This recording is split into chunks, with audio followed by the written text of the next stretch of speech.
चित्त ही मंत्र है, प्रयत्न ही साधक है, गुरु उपाय है, शरीर हवि है, ज्ञान ही अन्न है। विद्या के संहार से स्वप्न पैदा होते हैं।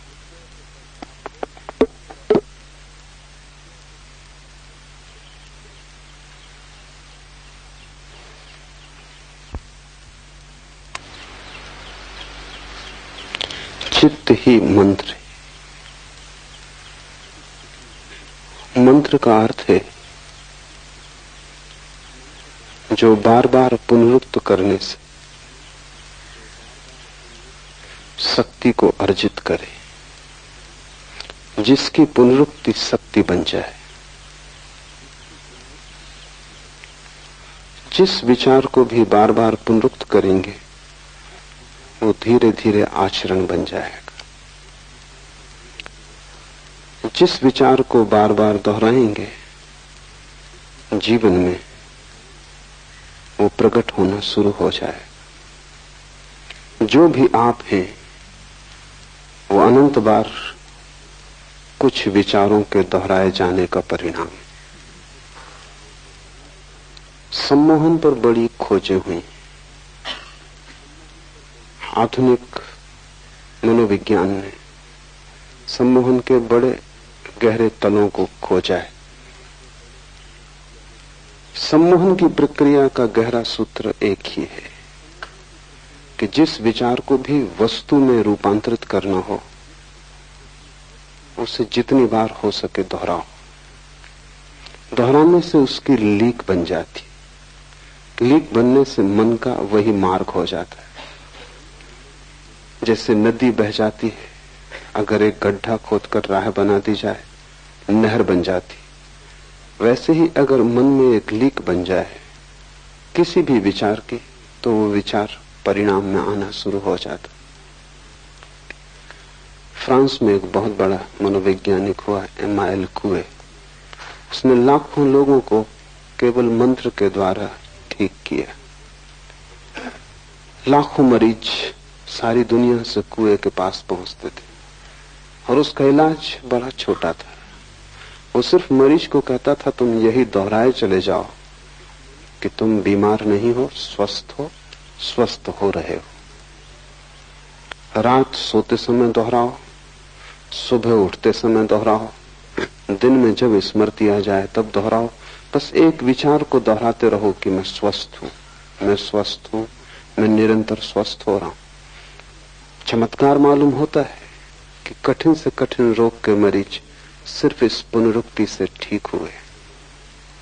कुएं के पास सारी दुनिया से लोग पहुंचने लगे। लेकिन बात तो बहुत छोटी है। साधारणता भी जब आप ठीक होते हैं बीमारी से तो मनोवैज्ञानिक कहते हैं उसमें दवा का काम तो 10% होता है, 90% तो पुनरुक्ति का काम होता है। दवा को दिन में 4 बार लेते हैं, 8 बार लेते हैं। जब भी दवा को लेते हैं तभी मन में ये भाव आता है अब मैं ठीक हो जाऊंगा, ठीक दवा मिल गई। होम्योपैथी की गोलियों में कुछ भी नहीं है, लेकिन उससे उतने ही लोग ठीक होते हैं जितने एलोपैथी से। अच्छा डॉक्टर अगर पानी भी दे दे तो आप ठीक हो जाएंगे, क्योंकि सवाल दवा का नहीं, अच्छे डॉक्टर पर भरोसा होता है। भरोसा पुनरुक्ति बन जाता है। आप जानते हैं कि अच्छे डॉक्टर ने इलाज किया है, इसलिए जो डॉक्टर आपसे कम फीस लेता है शायद वो आपको ठीक ना कर पाए। जो डॉक्टर आपसे ज्यादा फीस लेता है वही आपको ठीक कर पाएगा, क्योंकि जब आप ज्यादा जेब आपकी खाली होती है तो भरोसा बढ़ता है, लगता है कि बड़ा डॉक्टर है। और आप जैसे बड़े मरीज को बड़ा डॉक्टर चाहिए। पुनरुक्ति मनोवैज्ञानिक एक प्रयोग किए हैं जिसे वो प्लेसबो कहते हैं, झूठी दवा। और बड़ी हैरानी मालूम हुई। एक ही बीमारी के मरीज हैं 25 को वास्तविक दवा दी गई और 25 को सिर्फ पानी दिया गया। लेकिन पता किसी को भी नहीं है कि किसको पानी दिया गया, किसको दवा दी गई, मरीजों को पता नहीं, वो सभी दवा मान के चल रहे हैं। हैरानी हुई कि जितने दवा से ठीक हुए उतने ही पानी से भी ठीक हुए, प्रतिशत बराबर वही रहा। इसलिए जब कभी कोई पहली बार दवा खोजी जाती है तो उससे बहुत मरीज ठीक होते हैं, फिर धीरे धीरे संख्या कम हो जाती। इसलिए हर दवा 2-3 साल से ज्यादा नहीं चलती, क्योंकि जब पहली दफा दवा खोजी जाती है तो बड़ा भरोसा पैदा होता है कि अब खोज ली गई असली दवा। सारी दुनिया में मरीज उससे प्रभावित होते, फिर धीरे धीरे भरोसा कम होने लगता है, क्योंकि कभी कोई मरीज उससे ठीक भी नहीं होता। कभी कोई जिद्दी मरीज मिल जाता है जो सुनते नहीं दवा की न डॉक्टर की, उसके कारण दूसरे मरीजों का भरोसा भी क्षीण होने लगता है। धीरे धीरे दवा का प्रभाव खो जाता है। इसलिए हर 2 साल में नई दवाएं खोजनी पड़ती। दवाओं का भी प्रभाव विज्ञापन ठीक से किया जाए तो ही होता है।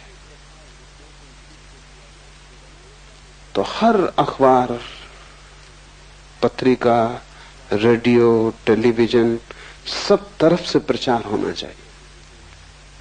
प्रचार ज्यादा कारगर है जितनी दवा के तत्व, उससे ज्यादा, क्योंकि वही प्रचार आपको सम्मोहित करेगा। वो प्रचार मंत्र बन जाता है।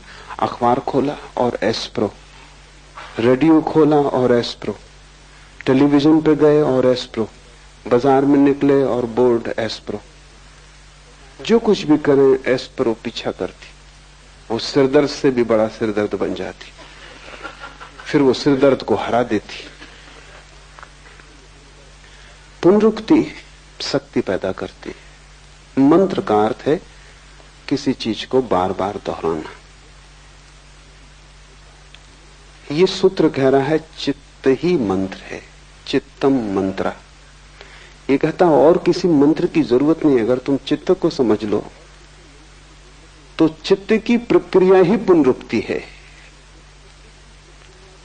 तुम्हारा मन कर क्या रहा है जन्मों जन्मों से? सिर्फ दोहरा रहा है। सुबह से सांझ तक तुम करते क्या हो? रोज वही दोहराते हो जो तुमने कल किया था, जो परसों किया था। वही तुम आज कर रहे हो, वही तुम कल भी करोगे अगर न बदले। और तुम जितना वही करते जाओगे उतनी ही पुनरुक्ति प्रगाढ़ होती जाएगी और तुम झंझट में इस तरह फंस जाओगे कि बाहर आना मुश्किल हो जाएगा। लोग मेरे पास आते हैं, वो कहते हैं सिगरेट नहीं छूटती। सिगरेट मंत्र बन गई, उन्होंने इतनी बार दोहराया है। दिन में 2 पैकेट पी रहे हैं, उसका मतलब हुआ कि 24 बार दोहरा रहे हैं कि 20 बार दोहरा रहे हैं। बार बार दोहराया है और सालों से दोहरा रहे हैं। आज अचानक छोड़ देना चाहते हैं, लेकिन जो चीज मंत्र बन गई उसको अचानक नहीं छोड़ा जा सकता। तुम छोड़ दोगे इससे क्या फर्क पड़ता है? पूरा मन मांग करेगा, पूरा शरीर उसको दोहराएगा, वो कहेगा चाहिए। उसी को तुम तलफ कहते हो। तलफ का मतलब हुआ कि जिस चीज को तुमने मंत्र बना लिया उसे अचानक छोड़ना चाहते हो, ये नहीं हो सकता। तलफ का मतलब है जो चीज मंत्र बन गई है उसको विपरीत मंत्र से तोड़ना होगा। तो रूस में पावलफ ने इस पे बहुत काम किया, और पावलफ अकेला आदमी है जिसने तलफ वाले मरीजों को ठीक करने में सफलता पाई। अगर आप सिगरेट पीने के रोगी हो गए, छोड़ना चाहते हो, नहीं छूटती, तो पावलफ मंत्र का प्रयोग करता था। उसके मंत्र जरा तेज थे। आपको सिगरेट देगा और जैसे आप सिगरेट हाथ में लेंगे आपको बिजली का शॉक लगेगा, झंझना जाएगी पूरी तबीयत, सिगरेट हाथ से छूट जाएगी। ऐसा 7 दिन आपको पावलफ भर्ती रखेगा अपने अस्पताल में, और जब भी आप सिगरेट पिएंगे तभी बिजली का शॉक लगेगा। 7 दिन में मंत्र सिगरेट से ज्यादा गहरा हो जाए। सिगरेट का नाम ही सुन के आपको कपकपी आने लगे।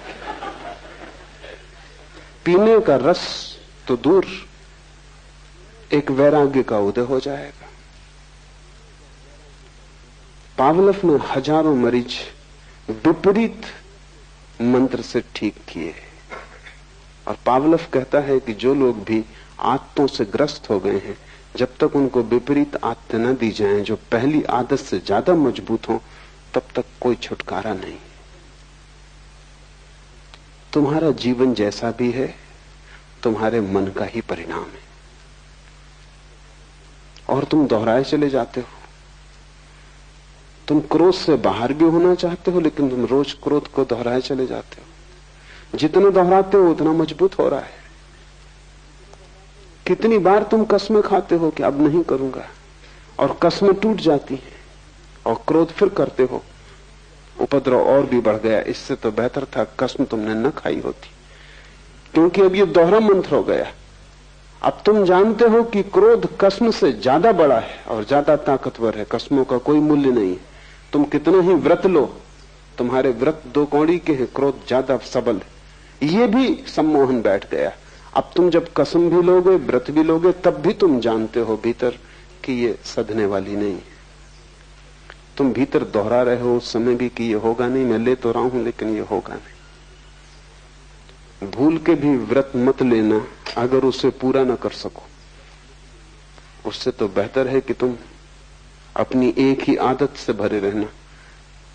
व्रत लेके और तोड़ना बहुत महंगा धंधा है, क्योंकि तोड़ने की भी आदत बन रही है। फिर तुम जीवन में कभी भी व्रत न ले पाओगे। तथाकथित धार्मिक गुरुओं ने तुम्हें बहुत अधार्मिक बनाया है, क्योंकि वो सस्ते में व्रत दे देते।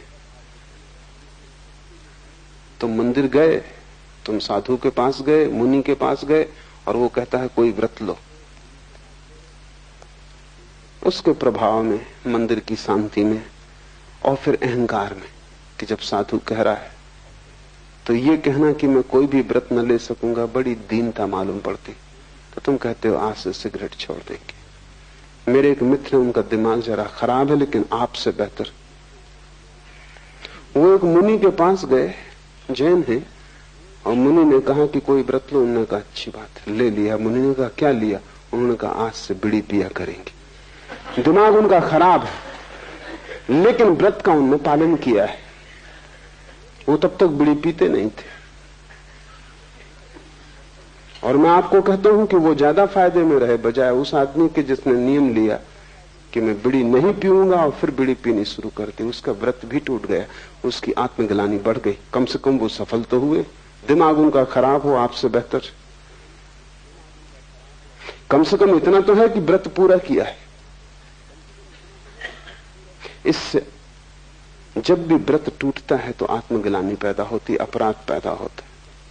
और जितनी आत्मग्लानि पैदा होती, अपराध पैदा होता, उतना तुम दीन होते जाते हो। और आत्मा तो उसको मिलेगी जो सम्राट है, जो दीन नहीं। तुम आत्मा से दूर हटते जाते हो। मन का स्वरूप समझो तो ये सूत्र समझ में आ जाएगा। मन की सारी कला पुनरुक्ति है। मन मंत्र है। जो जो तुमने दोहराया है वही तुम्हारी आदत बन गई है। जो जो तुम दोहराते रहोगे वही तुम्हारे जीवन में आता रहेगा। जन्मों जन्मों से तुमने एक ही बात दोहराई है तो वही बात तुम्हें बार बार उपलब्ध हो जाती, और तुम गलत को दोहराने से बंधे हो। क्या करना? पहली बात, गलत को तोड़ने की जल्दी मत करना।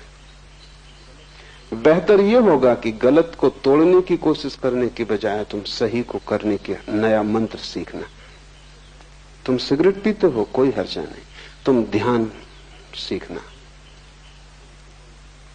सिगरेट ध्यान में जरा भी बाधा नहीं। तुम ध्यान सीखना। तुम ध्यान के मंत्र को सघन करना।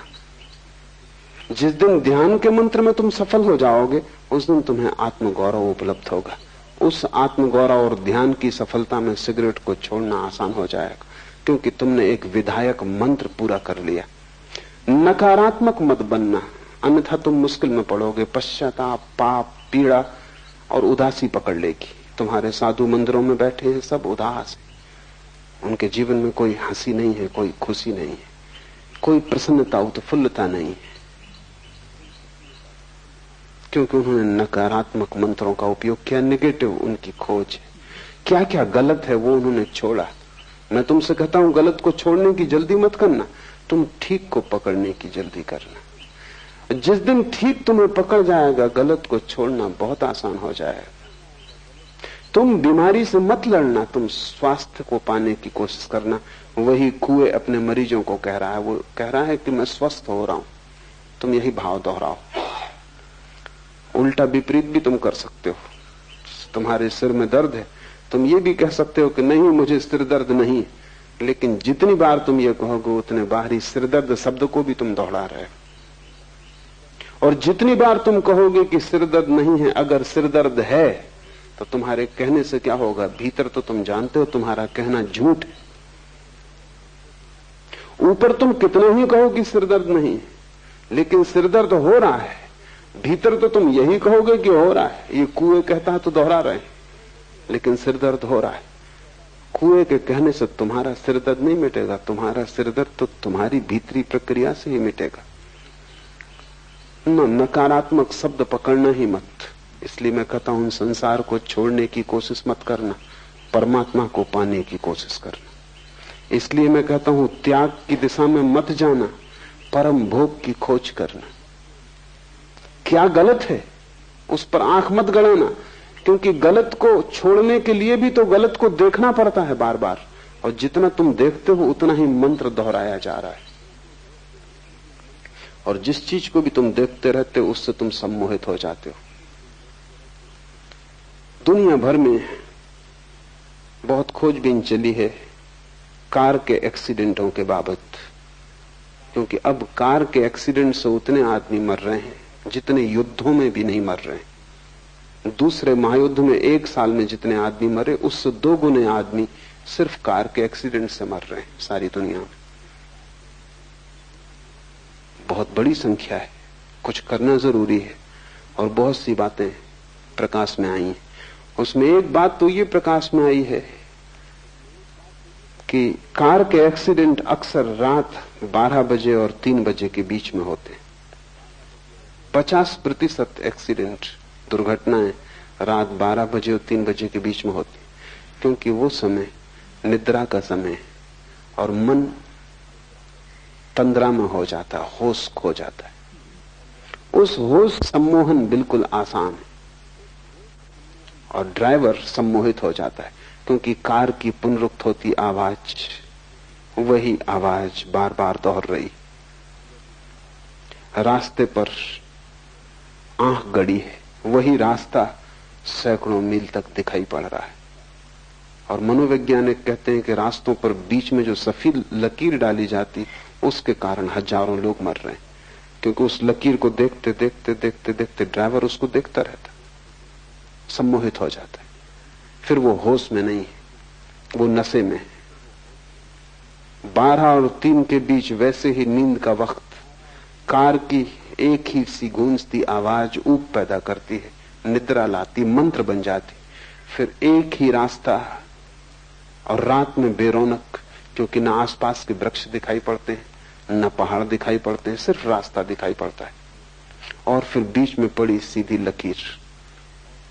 छोटा सा प्रयोग करके देखना, एक मुर्गी को टेबल पर रखना, एक सीधी लकीर खींच देना, मुर्गी की गर्दन झुका के लकीर पे लगा देना ताकि लकीर उसको दिखाई पड़ने लगे। फिर तुम छोड़ देना, मुर्गी वहीं रुकी रहेगी, फिर वो हटेगी नहीं। वो सम्मोहित हो गई, वो घंटों वैसी ही बैठी रहेगी। वो लकीर से पकड़ गई, लकीर ने उसे पकड़ लिया। मनोवैज्ञानिक कहते हैं कि ड्राइवर को लकीर पकड़ लेती बीच में, इसलिए वो कहते हैं कि रास्ते सीधे मत बनाओ, रास्ते में भेद होना चाहिए ताकि तंद्रा टूटे, और एक सी पुनरुक्ति नहीं होनी चाहिए। वो ये भी सुझाव देते हैं कि कार की आवाज भी बीच बीच में थोड़ी बदले तो ठीक होगा, बदलाहट से तंद्रा टूटेगी और सैकड़ों दुर्घटनाएं कम हो जाएंगी।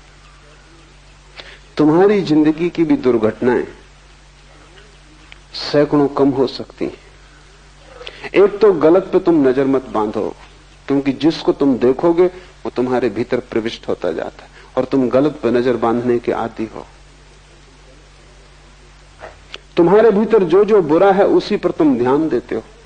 क्रोधी अक्सर क्रोध पर ध्यान देता है, कैसे छुटकारा पाऊं, हालांकि वो सोचता है कि मैं छुटकारा पाने के लिए ध्यान दे रहा हूं, लेकिन उसे पता नहीं कि जितना तुम क्रोध पे ध्यान दे रहे हो उतना ही क्रोध की लकीर से तुम सम्मोहित हो जाओगे।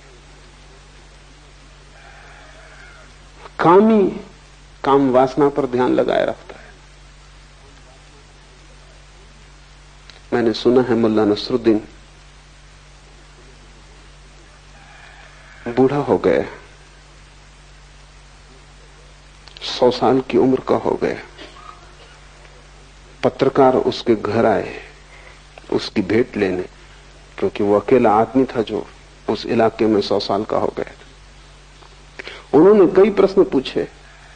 उनमें एक प्रश्न ये भी था कि तुम्हारा स्त्रियों के संबंध में क्या ख्याल है। नसरुद्दीन ने कहा, ये बात ही मत पूछो मुझसे। 3 दिन पहले ही मैंने उनके संबंध में सोचना बंद कर दिया। 100 साल का आदमी, वो भी अभी 3 दिन पहले तक उनके ही संबंध में सोच रहा था।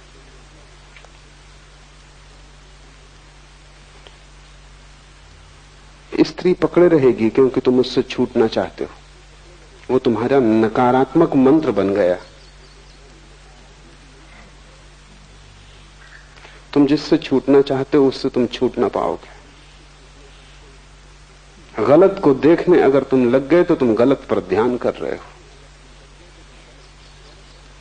महावीर ने ध्यान के 4 रूप कहे, 2 गलत 2 सही।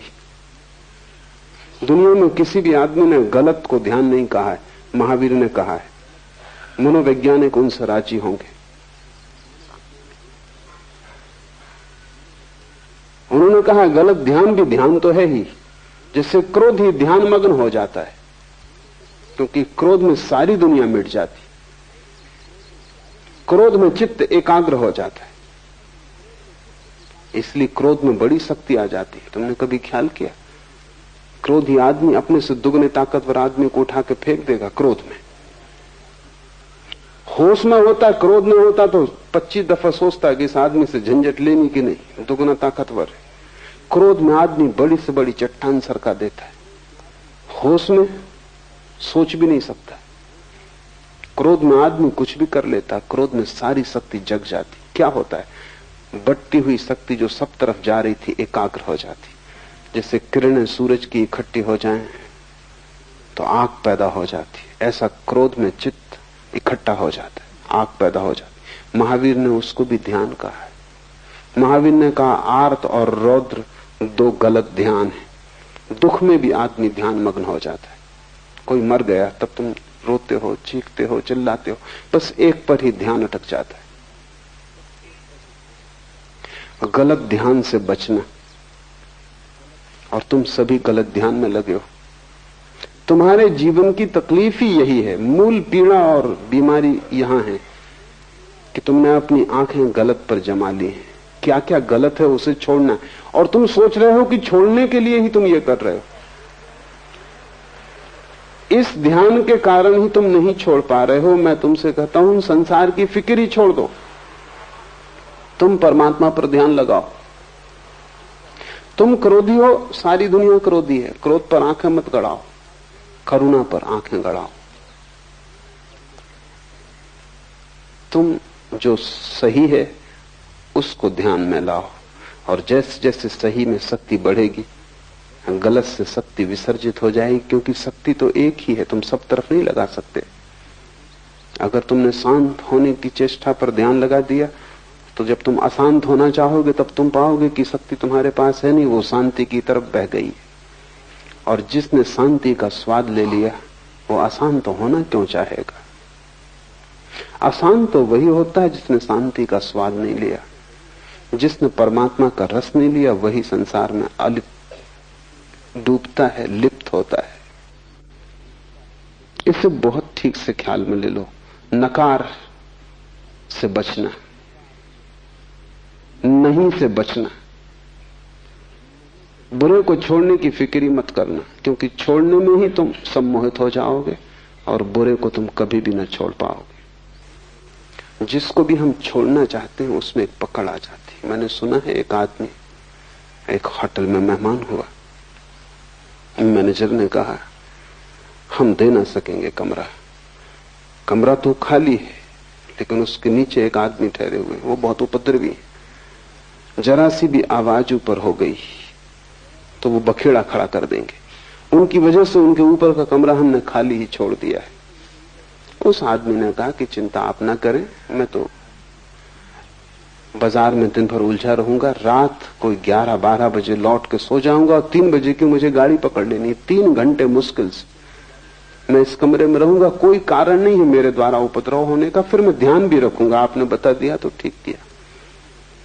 वो आदमी 12 बजे थका मांदा बाजार से काम करके लौटा, बिस्तर पे बैठा, एक जूता छोड़ के उसने पटका, फर्श पे गिरा तो उसे ख्याल आया कि कहीं उस आदमी की नींद न टूट जाए, तो उसने दूसरा चुपचाप रख के वो सो गया। कोई 15 मिनट बाद नीचे के आदमी ने आके दस्तक दी, दरवाजा खोला तो वो आदमी क्रोध से कप रहा था। ये घबरा गया कि रात अंधेरा, अब क्या। उसने कहा क्या भूल हो गई, मैं तो सो चुका था। उस आदमी ने कहा भूल, दूसरे जूते का क्या हुआ?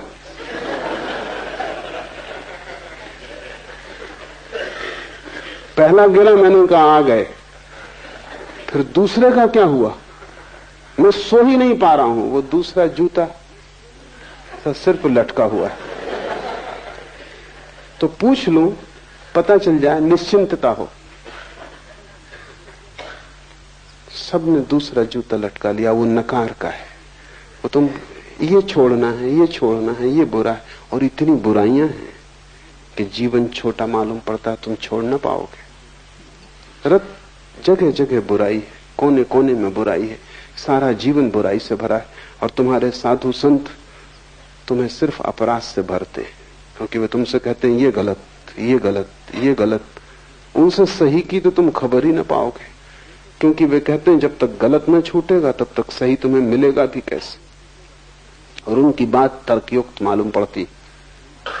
वो ये कह रहे हैं कि जब तक अंधेरा न जाएगा तब तक प्रकाश जलेगा कैसे। और मैं तुमसे कहता हूं कि अगर तुमने उनकी बात सुन ली तो कितनी ही तर्कयुक्त मालूम होती, तुम भटक जाओगे जन्मों जन्मों तक। उन्हीं की बात से तुम भटके हुए हो। तुम्हें शैतानों ने नहीं भटकाया है, तुम्हारे तथाकथित संतों ने भटकाया है। क्योंकि बात तर्कयुक्त लगती, जब तक गलत ना छूटेगा ठीक कैसे मिलेगा। लेकिन कभी तुमने कोशिश की है अंधेरे को हटाने की? पहले अंधेरा हट जाए फिर दिया जलाओगे तो फिर तुम कभी ना जला पाओगे। मैं तुमसे कहता हूं तुम दिया जलाना, अंधेरे की तुम बात ही मत करो, क्योंकि दिया जलते ही अंधेरा हट जाता है। तुम प्रकाश लाओ, अंधेरे पर ध्यान मत करो। दुनिया में कोई अंधेरे को कभी नहीं हटा पाया। बुराई कभी नहीं हटाई जा सकती, भलाई लाई जा सकती। संसार कभी नहीं छोड़ा जा सकता, आत्मा पाई जा सकती। और आत्मा के पाते ही संसार छूट जाता है। हम उसे पकड़े ही इसलिए हैं कि उससे बेहतर हमें दिखाई नहीं पड़ता। और जब तक बेहतर न दिखाई पड़ जाए तुम उसे छोड़ोगे भी कैसे? तुम छोड़ना भी चाहोगे तो भी तुम छोड़ ना पाओगे। तुम लड़ोगे, परेशान होोगे, तुम अपने को थका लोगे, मिटा लोगे, लेकिन कहीं पहुंचोगे नहीं। तुम्हारी जिंदगी एक व्यर्थ की दौड़ धूप हो जाएगी। फिर तुम उतर आओगे शरीर में, फिर वही चक्र शुरू हो जाएगा। इससे जो बच गया बुराई पर ध्यान देने से, वो भलाई को उपलब्ध हो जाता है। चित्त मंत्र है, चाहे बुराई के लिए उपयोग कर लो चाहे भलाई के लिए, पुनरुक्ति शक्ति बन जाती। तुमसे क्रोध होता है, स्वीकार कर लो। कितनी बार क्रोध होता है, तुम क्रोध का पश्चाताप भी मत करो, तुम क्रोध से लड़ो भी मत। जितनी बार क्रोध हो उतनी बार करुणा के कृत्य भी करो। जितनी बार लोगों को तुमसे हानि पहुंचती हो उतनी बार लोगों को तुम लाभ भी पहुंचाओ। तुम जरा लोगों को लाभ पहुंचाने का रस भी लो।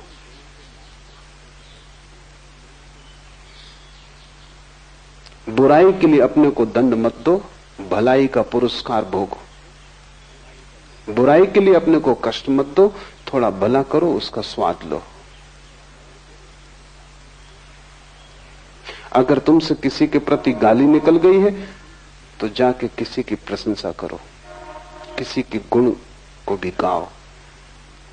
गाली का रस तुमने काफी लिया है, अब किसी के गुण ग्राहकता का रस भी लो। कांटों से मत उलझो, वो हैं, ध्यान फूलों पर दो। एक दफा कांटों से तुम उलझ गए तो फूलों तक तुम पहुंच ही ना पाओगे, कांटे बहुत हैं। और जब तक तुम पहुंचोगे तुम इतने लहूलुहान हो जाओगे कि फूल भी तुम्हें सुख न दे सकेंगे। और फूलों का भी जो स्पर्श है वो तुम्हें पुलकित ना करेगा। तुम घावों से भर गए होगे। फूल भी कष्ट देंगे, क्योंकि घाव अगर पहले से ही लगा हो तो फूल भी पीड़ा देगा। कांटों पर ध्यान मत दो, ध्यान फूल पर दो। और अगर तुम फूल के रस में डूब गए तो तुम एक दिन पाओगे कि कांटे हैं ही नहीं, क्योंकि फूल के रस में जो डूब जाए उसे कांटा भी चुभ नहीं सकता। असली सवाल फूल के रस में डूबने का है, विष में विमुक्त हो जाने का है। असली बात परमात्मा की शराब पी लेने का है, तब तुम्हें इस संसार की शराब में आकर्षित न करेंगी। अन्यथा तुम लड़ोगे उन्हीं से और उन्हीं से पराजित होगे। बुराई से जो लड़ता है वो बुराई से पराजित होता है। बुराई से लड़ने वाला मन बुराई का मंत्र बना लेता है, क्योंकि चित्त मंत्र है। चित्त की इस प्रक्रिया को समझो कि चित्त दोहराता है। तुमने कभी ख्याल किया है? एक 7 दिन अपने चित्त का निरीक्षण करो, लिखो चित्त जो जो दोहराता है, और तुम पाओगे एक वर्तुलाकार चित्त का भ्रमण है। अगर तुम ठीक से निरीक्षण करोगे तो तुम पाओगे जैसे रात आती है, दिन आता है, सुबह होती, सांझ होती, ऐसे ही चित्त में क्रोध का बंधा हुआ समय, प्रेम का बंधा हुआ समय, काम वासना का बंधा हुआ समय, लोभ का बंधा हुआ समय। ठीक उसी समय पर लोभ तुम्हें पकड़ता है जैसे भूख पकड़ती, लेकिन तुमने कभी निरीक्षण नहीं किया। अन्यथा तुम अपना 28 दिन का कैलेंडर बना सकते हो और तुम लिख सकते हो कि सोमवार की सुबह मुझसे सावधान।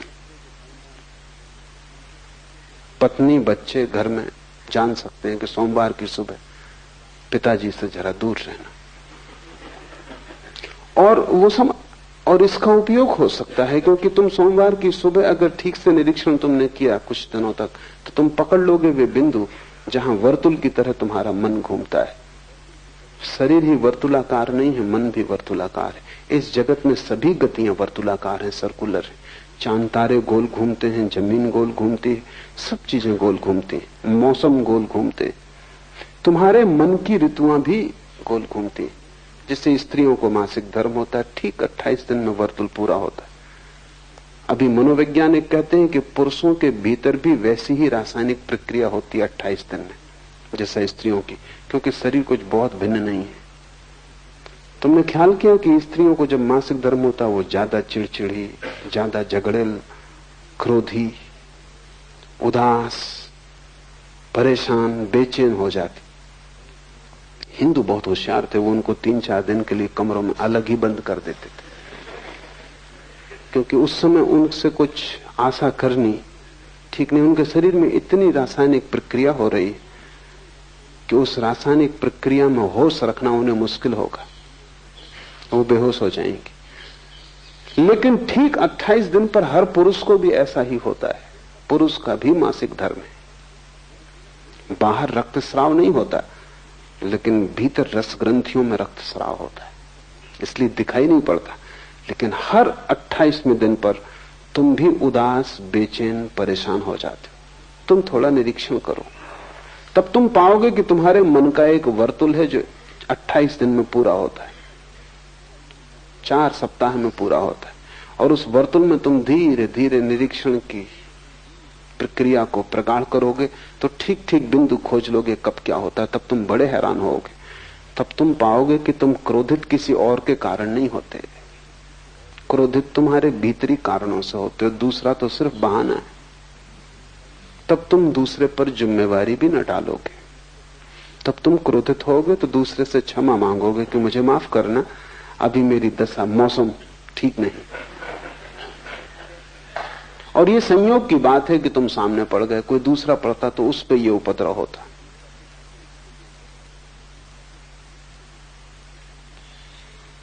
आत्मनिरीक्षण से तुम इस बात को सहज ही समझ लोगे कि मन एक वर्तुल में घूम रहा है, वो एक मंत्र है। और अगर तुम इसे न समझे तो तुम उस वर्तुल में भटकते ही रहोगे। इसलिए हिंदुओं ने संसार को चक्र कहा है, वो घूमता है और तुम वही वही कर रहे हो बार बार। और तुम ये भी मत सोचना कि तुम कुछ नया कर रहे हो, सभी लोग वही कर रहे हैं। जब पहली दफा तुम प्रेम में पड़ते हो तो तुम सोचते हो संसार में शायद ऐसा अनूठा घटना कभी घटी नहीं। रोज घट रही है, वही सारे लोग करते रहे, वही पशु पक्षी कर रहे हैं, पौधे कर रहे हैं, आदमी कर रहा है। कुछ प्रेम तुम्हें घट गया है ऐसा नहीं, सभी को वैसा ही घटा है। क्रोध भी सभी को वैसा ही घटा है। इस वर्तुल के बाहर सिर्फ एक चीज है, वो ध्यान है, जो अपने आप नहीं घटती। बाकी सब अपने आप घटेगा, तुम्हें कुछ करने की जरूरत नहीं।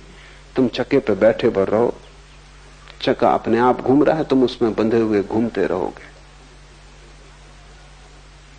सिर्फ एक घटना है जो इस वर्तुल के बाहर है कि तुम छलांग लगा के चक्र के बाहर निकल जाओ, वो ध्यान है। वो अपने आप नहीं घटता है, वो कभी किसी बुद्ध को घटता है।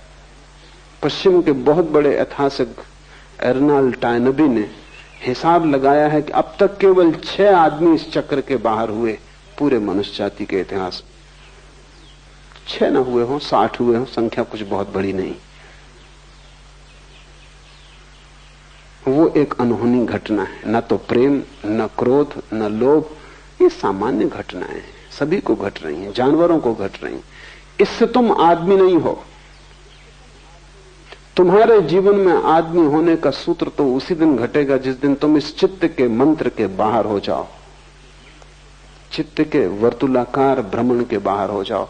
ये चित्त का चक्र टूट जाए और तुम इसके बाहर हो जाओ। वो ध्यान है। ध्यान वर्तुलाकार नहीं है। ध्यान एक स्थिति है, मन एक गति है। ध्यान ठहराव का नाम है, मन भटकाव का नाम।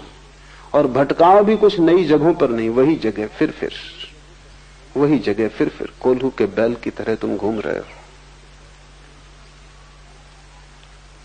सचेत होकर देखोगे तो समझ में आ जाएगा ये कोई सिद्धांत नहीं है,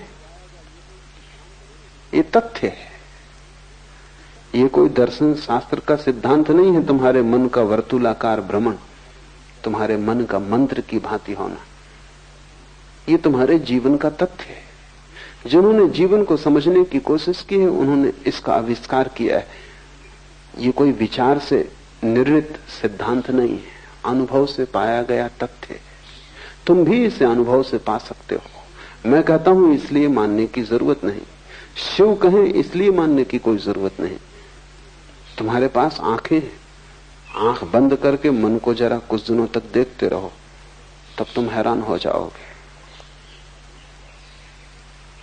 तब तुम पाओगे कि तुम इस चाक से बंधे हो और सारी प्रकृति इसी चाक से बंधी है। तुम्हारी मनुष्यता की घोषणा इसमें नहीं, तुम्हारी गरिमा इसमें नहीं, तुम्हारी गरिमा इसके बाहर उतर जाने में। उसी क्षण तुम बुद्धत्व को उपलब्ध हो जाते हो या शिवत्व को उपलब्ध हो जाते हो। चित्त मंत्र है, पुनरुक्ति चित्त का स्वभाव है, रिपीटिशन। इसलिए चित्त के जगत में कभी कोई नई चीज नहीं घटती। चित्त के जगत में कभी भी कोई मौलिक तत्व नहीं घटता। वहां सब बासा और पुराना है, सब उच्छिष्ट। तुम उसी की उगाली करते हो। भैंस को देखा है, उगाली करते, भोजन कर लेती, फिर उसको निकाल के मुंह में उगाली करती रहती। चित्त उगाली कर रहा है। तुम जो भी ले लेते हो भोजन की तरह चित्त में, फिर चित्त उसकी उगाली करता रहता है। पढ़ो एक किताब, फिर चित्त में वो चलने लगेगी। मुझे सुन के जाओगे, फिर 24 घंटे वो चित्त में चलने लगेगा। एक चक्र शुरू हो गया। चित्त फिर उसे चबाएगा, पचाएगा, पुनरुक्त करेगा। लेकिन चित्त में नया कभी नहीं घटता। ओरिजिनल मौलिक चित्त में कभी नहीं घटता। और आत्मा मौलिक तत्व है, परमात्मा परम मौलिकता है, वो नवीनता है। उससे ज्यादा ताजा और कुछ भी नहीं। चित्त से वो उपलब्ध न होगा। चित्त के मंत्र को तोड़ना पड़ेगा। इस सूत्र ठीक से समझना। चित्त ही मंत्र है और प्रयत्न साधक है दूसरा सूत्र। प्रयत्न का अर्थ है इस चित्त के चक्र के बाहर निकलने की चेष्टा। जो निकल गया वो सिद्ध है, जो निकलने की चेष्टा कर रहा है वो साधक है। और महत प्रयत्न करना होगा तभी तुम निकल पाओगे। उतना ही प्रयत्न करना होगा जितना चित्त को बांधने में तुमने किया है। लेकिन बड़ी कठिनाई यह है कि उसी चित्त से तुम देखते हो, इसलिए तुम जो देखते हो चित्त उसे अपने ही रंग में रंग देता है। ये बड़ी कठिनाई। मैं तुमसे बोल रहा हूं, तुम सुन रहे हो लेकिन तुम नहीं सुन रहे, तुम्हारा चित्त बीच में खड़ा है। मैं जो भी कहूंगा चित्त अपना रंग उस पर फेंकेगा और उसको अपने अनुकूल बदल लेगा, उसका अर्थ बदल जाएगा। मुल्ला नसरुद्दीन शराब पिए एक बस में सवार हुआ। एक बूढ़ी औरत जिसके बाल सब सफेद हो गए, उसे बड़ी दया आई। मुल्ला अभी जवान था, मुंह से शराब की बदबू आ रही। तो उस बूढ़ी औरत ने उससे कहा, बेटे तुम्हें होश है या नहीं? तुम सीधी नरक की यात्रा पे जा रहे हो। मुल्ला उछक के खड़ा हो गया। उसने कहा, रोको भाई, मैं गलत बस में सवार हो गया।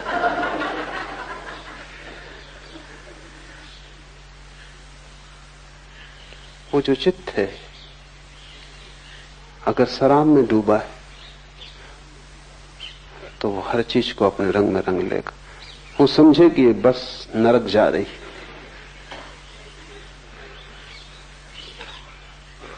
तुम्हारा चित्त 24 घंटे यही कर रहा है। इसलिए बड़ी से बड़ी जटिल बात है वो ये है कि चित्त को अलग करके सुनने की चेष्टा। वही श्रावक, वही सम्यक श्रवण कि चित्त को तुम हटा दो और सीधा सुनो। प्रयत्न साधक है, चेष्टा करनी पड़ेगी, महत चेष्टा करनी पड़ेगी। आलस्य में पड़े रहने से तुम बाहर न हो पाओगे इस वर्तुल के। कैसे कोई पड़ा पड़ा वर्तुल के बाहर हो पाएगा? पड़ा पड़ा तो वर्तुल घूमता ही रहेगा, चक्र घूमता ही रहेगा। और डर के कारण कि कहीं तुम गिर न जाओ, तुम उसे जोर से पकड़े रहोगे। अगर तुमने कभी जंगल में बहेलियों को देखा है, तोतों को पकड़ते, तो बहेलिये बड़ी सीधी तरकीब का उपयोग करते। वही तरकीब तुम्हारा चित्त तुम्हारे लिए कर रहा है। वो रस्सी बांध देते, तो उस पे आके बैठते हैं, वजन के कारण उल्टे होकर लटक जाते। रस्सी पे बैठा नहीं जा सकता है। तोता रस्सी पे आके बैठता है, वजन के कारण उल्टा हो जाता, उल्टा लटक के घबरा जाता है। घबरा के रस्सी को जोर से पकड़ लेता है कि कहीं गिर ना जाऊं। अब मुश्किल में पड़ा। अगर छोड़े रस्सी को तो डर लगता है कि गिर पड़ूंगा। कुछ पकड़ने की जरूरत नहीं, वो अपने आप पकड़े गए। वो बहेली आके उनको पकड़ के ले जाएगा। ये तोता भूल ही गया कि मेरे पास पंख हैं, गिरने का कोई कारण नहीं, कोई भय नहीं। लेकिन एक दफा रस्सी में उल्टे लटक के तुमको भी यही भय हो जाता है कि चक्के से अगर उतरे क्या होगा, खो जाएंगे, भटक जाएंगे। हेमिंगवे के एक पात्र ने एक उपन्यास में कहा है कि दुख मुझे स्वीकार है खालीपन की बजाय। I will choose suffering than nothingness. ना कुछ मैं ना चुनूंगा, इससे तो दुख चुन लेना बेहतर है। खाली होना तुम पसंद ना करोगे, नरक भी ठीक है, कम से कम भरे तो हो। वो तोता लटका है, डर रहा है कि कहीं सब न खो जाए। शक उसे भी हो रहा है कि फंस गए, लेकिन फंसा होना ठीक है, कम से कम गिरने से। इस चाक को तुम ही पकड़े हुए हो, चाक तुम्हें नहीं पकड़े हुए, मन तुम्हें नहीं पकड़े हुए। अगर मन तुम्हें पकड़े होता तो फिर बुद्ध और महावीर पैदा नहीं हो सकते, क्योंकि वो उनको भी पकड़े रहता। वो भागते क्या होता, मन उनको पकड़े रहता, मन उनका पीछा करता। नहीं, मन तुम्हें नहीं पकड़े है, मन को डर के कारण तुमने ही पकड़ा हुआ है। तुम इतने जोर से पकड़े हो और फिर भी तुम जाते हो संतों साधुओं के पास पूछने के मन से छुटकारा कैसे हो। मन से छुटकारे के लिए किसी से पूछने की कोई जरूरत नहीं। इतना ही समझ लेना जरूरी है कि तुमने पकड़ा है। तुम्हारे अतिरिक्त तुम्हारे जीवन के लिए और कोई जिम्मेवार नहीं है। पर पकड़ना अब सुविधापूर्ण हो गया है, क्योंकि तुम सदा से पकड़े हो, उसकी आदत हो गई, उसमें कुछ श्रम नहीं लगता। छोड़ने में श्रम लगेगा। अगर तुमने मुट्ठी जन्मों जन्मों से बांध रखी है तो खोलना मुश्किल होगा। जड़ हो गई हैं अंगुलियां, हाथ बंध गया है। बस इतनी ही बात है। थोड़े से प्रयत्न की जरूरत है कि मांसपेशियां फिर सजग हो जाएं, खून फिर हाथ उंगलियों में दौड़ने लगे और तुम खोलने में समर्थ हो जाओ। जिसे बांधा है वो खुल सकता है, इतना तो पक्का है, नहीं तो बांधते कैसे। मुट्ठी बंधती है क्योंकि खुल सकती है। कभी खुली ही रही होगी तभी बंधी है, फिर कभी खुल सकती है। लेकिन अगर बहुत दिन तक बांध के रखी तो खुलना मुश्किल हो जाता है। बस इतनी ही अड़चन है। प्रयत्न की इसलिए जरूरत है। प्रयत्न का अर्थ है चित्त को छोड़ने के लिए श्रम करना होगा। और चित्त बार बार तुम्हें समझाएगा कि क्या कर रहे हो, क्या पागलपन कर रहे हो, क्योंकि तुमने छोड़ा कि चित्त मरा। प्रयत्न साधक है। तुम जब तक साधक न होगे तब तक तुम प्रयत्न ना करो। प्रयत्न तुम थोड़ा बहुत करते भी हो, लेकिन वो हमेशा आधा आधा है। और आधे मन से किए गए प्रयत्न का कोई अर्थ नहीं। वो ऐसा है जैसे एक हाथ से चाक को पकड़े हैं और दूसरे से छोड़ा, फिर इससे पकड़ा और दूसरे से छोड़ा, उससे कुछ हल ना होगा। नहीं, आधे आधे से कोई प्रयोजन नहीं। एक व्यापारी अपनी पत्नी को सांझ कहा कि एक बड़ा ग्राहक आ रहा है, लाखों रुपए का सौदा होना है, तो मैं जाता हूं। ताजमहल में भोजन पर निमंत्रण दिया है। वो गया, रात आधी रात पिए खाए पिए लौटा। पत्नी ने कहा कुछ हुआ? उसने कहा 50-50, आधा आधा। पत्नी ने कहा चलो कुछ तो हुआ। फिर पत्नी ने सोचा कि मतलब क्या है आधे आधे का। तो उसने पूछा, जब वो सोने ही जा रहा था पति की, 50-50 का मतलब? तो उसने कहा मैं तो पहुंचा, वो ग्राहक नहीं आया।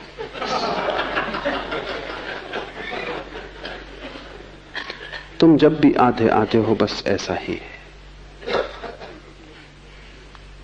कुछ होगा नहीं। वो 50-50 है नहीं। और सब जगह तुम आधे आधे हो, पूरे तुम कहीं भी नहीं हो। जहां तुम पूरे हो जाते हो वहीं जीवन में क्रांति घटनी शुरू हो जाती। तब तुम उबलते हो, तब तुम 100 डिग्री पर वाष्पीभूत होते हो, तब पानी भाप बनता है। तब तुम नीचे की तरफ नहीं बहते जैसा पानी बहता है, तब तुम भाप की तरह ऊपर उठते हो। तब तुम्हारी दिशा अधोगामी नहीं रह जाती, ऊर्ध्वगामी हो जाती। प्रयत्न साधक है। तुम्हें आलस से छोड़ना पड़े। मेरे पास लोग आते हैं, वो कहते हैं कि सुबह का ध्यान जरा मुश्किल, 6 बजे आने में कठिनाई होती। तुम समझ ही नहीं रहे कि तुम क्या कह रहे हो। अगर तुम्हें 6 बजे उठने में कठिनाई हो रही है तो तुम्हें मन के बाहर जागने में तो भयंकर कष्ट होगा। अगर 6 बजे उठने में तुम्हें इतनी मुश्किल मालूम पड़ रही है तो जीवन के चाक से छलांग तुम कैसे लगाओगे? ये छोटी सी आदत कि तुम 6 बजे नहीं उठते रहे हो, बस 2-4 दिन आलस्य पकड़ेगा, पर आलस्य को तुम जीतने देते हो और आलस्य की कीमत पर ध्यान को खोने को तुम तैयार हो, तो ध्यान का तुम्हारे मन में कोई मूल्य ही नहीं है। अगर मूल्य होता तो ये सवाल तुम उठाते ना। कोई आता है, वो कहता है कि 4 ध्यान में तो थकान हो जाती, अगर 2 छोड़ दें।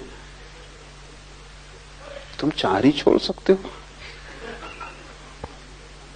क्योंकि 4 में थकान होती, 2 में आधी होगी, लेकिन होगी तो।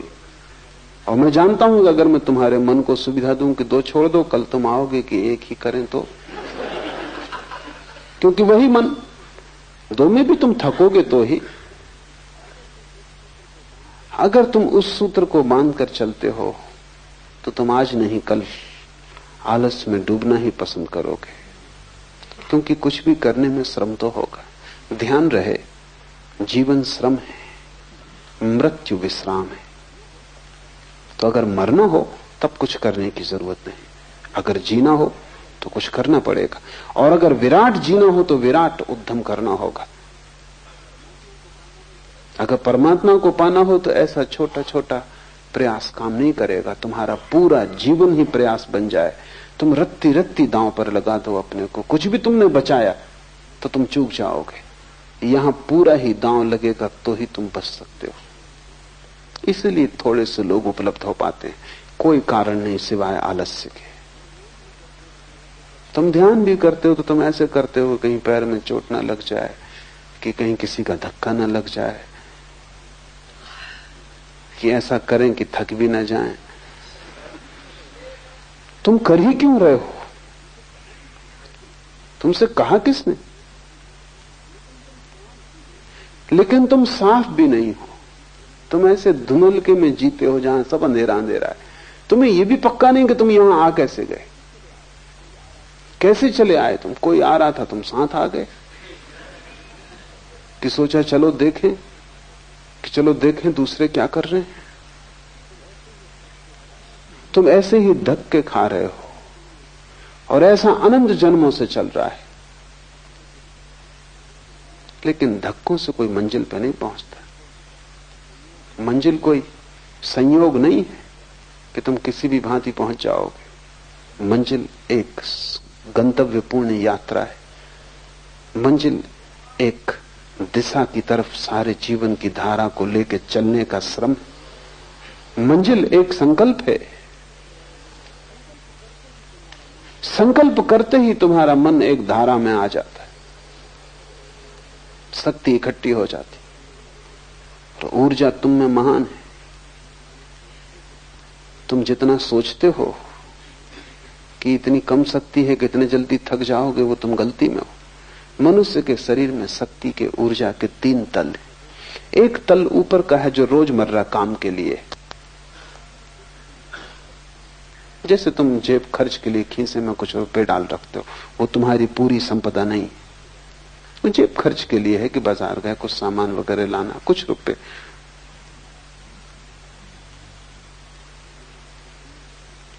मुल्ला नसरुद्दीन एक दफा गांव से गुजर रहा था, बाहर अंधेरा था, 4 आदमियों ने पकड़ कर उस पर हमला कर दिया। उसने इस भयंकर ढंग से लड़ाई की कि चारों को पछाड़ दिया।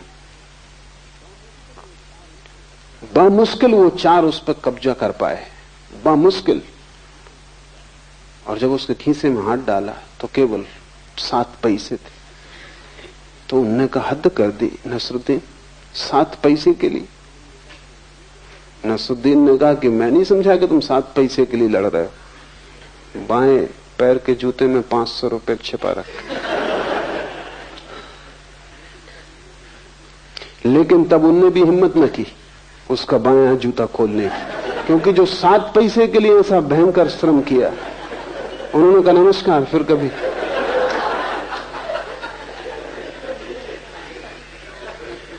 वो जो तुम्हारी रोजमर्रा की ऊर्जा है वो 7 पैसे से ज्यादा नहीं है। वो रोज काम के लिए है, उठना बैठना, भोजन करना, पचाना, सोना, कामधाम, ऊपर का अंग है, खीसे में पड़े हुए पैसे। जब तुम ध्यान शुरू करते हो वो चुक जाती, जल्दी चुक जाती, क्योंकि ध्यान उसने कभी किया नहीं, वो एक नया क्रम शुरू हो गया। अगर तुम उसकी ही बात मान के रुक गए तो तुम कभी ध्यान ना कर पाओगे। उसकी तुम सुनो मत। अगर तुम किए ही गए, जल्दी ही तुम पाओगे कि दूसरे तल की ऊर्जा संलग्न हो गई। कई दफे तुम्हें अनुभव भी होता है, तुम बैठे हो, रात सोने जा रहे थे, ऐसी नींद आ रही थी कि पलक खुलते नहीं खुलते थे, कि तत्क्षण घर में आग लग गई। फिर तुम सो पाते हो, फिर तुम कहते हो मुझे नींद आ रही ना, नींद तिरोहित हो जाती। कहां से ये ऊर्जा आई? अभी तुम झपकी खा रहे थे और तुमसे कोई कहता गीता पढ़ो तो तुम कहते हो भाई मुश्किल, लेकिन घर में आग लग गई। गीता छोड़ सकते थे, लेकिन घर में आग लग गई। अब तुम दौड़ रहे हो, भाग रहे हो, बुझा रहे हो, और आग भी बुझ जाएगी तो भी अब इस रात तुम सोने वाले नहीं। अब तुम जागे ही रहोगे, कितनी कोशिश करो सोने की, नींद ना आएगी, क्या हुआ। दूसरा तल जो रोजमर्रा शक्ति का नहीं है, संरक्षित तल टूट गया। उसके टूट जाने के कारण तुम इतनी ऊर्जा से भर गए हो कि सब नींद खो गई।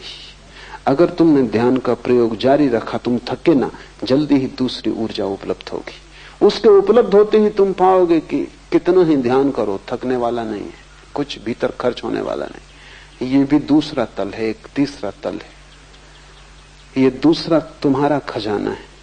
ये भी चुक सकता है, इतनी आसानी से नहीं जितनी आसानी से पहला तल चुकता है। ये भी एक दिन चुकेगा। महत उपाय तुम करते रहोगे ध्यान के, तो एक दिन ये भी चुकेगा, और तब तीसरा तल टूटता है। वो तल तुम्हारा नहीं, वो परमात्मा का है, वो कभी भी नहीं चुकता।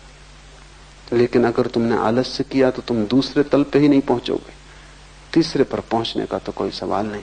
परमात्मा परम ऊर्जा है, तुम्हारे भीतर ही छुपा है। पहला तल तुम्हारे मन का, दूसरा तल तुम्हारी आत्मा का, तीसरा तल परमात्मा का।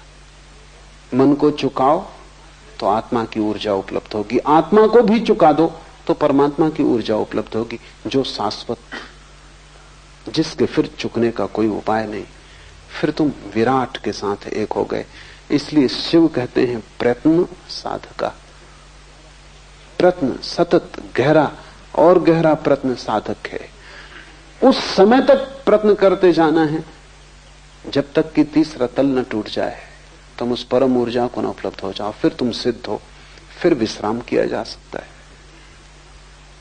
उसके पूर्व विश्राम आत्मघात है। तीसरा सूत्र है गुरु उपाय।